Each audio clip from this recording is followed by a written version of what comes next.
क्या आपने कभी महसूस किया है कि एक ही पल में आपका पूरा संसार पलट जाए? क्या कोई साधारण गलती इतनी बड़ी विपत्ता का कारण बन सकती है?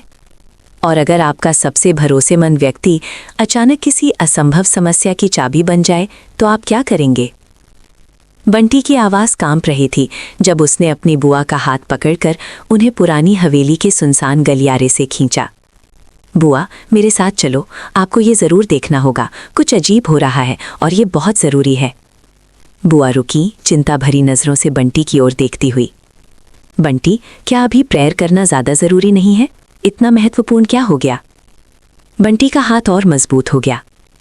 ये सिर्फ हमारे बारे में नहीं है, ये नानी के लिए भी है और शायद दुआ के लिए भी। आपको ये देखना होगा। उनकी चारों ओर की परछाइयाँ जैसे किसी रहस्य की फुसफुसाहट कर रही थीं और पुरानी लकड़ी की फर्श की हर चरमराहट चेतावनी की तरह गूंज रही थी। जब वे छोटे बालकनी तक पहुंचे तो पास के होर्डिंग पर एक अजीब चमकती हुई तस्वीर ने उनके दिलों को थाम लिया। वहां थी दुआ का चेहरा, अजीब तरह की स्पष्टता के साथ।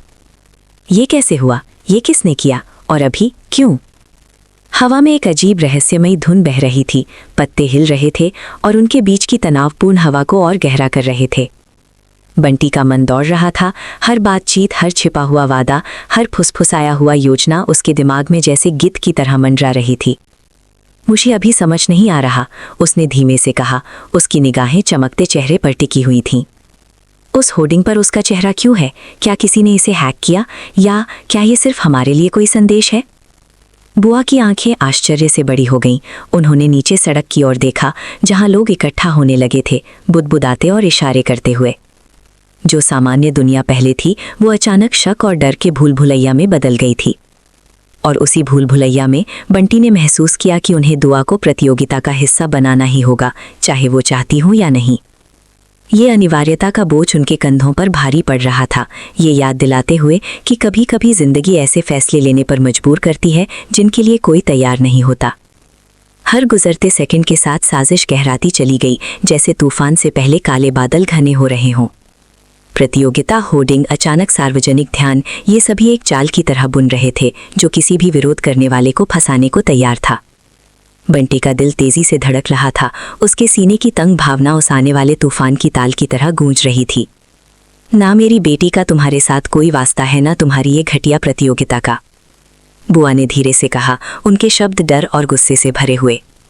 हमारा इसमें कोई संबंध नहीं है और मैं किसी को हमें इसमें घसीटने नहीं दूंगी, समझे? लेकिन समझना अब विलासिता थी। चमकती हुई होर्डिंग की रोशनी और नीचे इकट्ठा हुए लोगों की फुसफुसाहट के बीच एक खतरनाक खेल शुरू हो चुका था, जिसमें हर नज़र, हर फुसफुसाया शब्द और हर मौन गति भारी परिणाम ला सकती थी। और जैसे ही सस्पेंस की धुन तेज हुई, बंटी को एहसास हुआ कि आने वाले कुछ पल उनके और सभी शामिल लोगों की तकदीर तय करेंगे।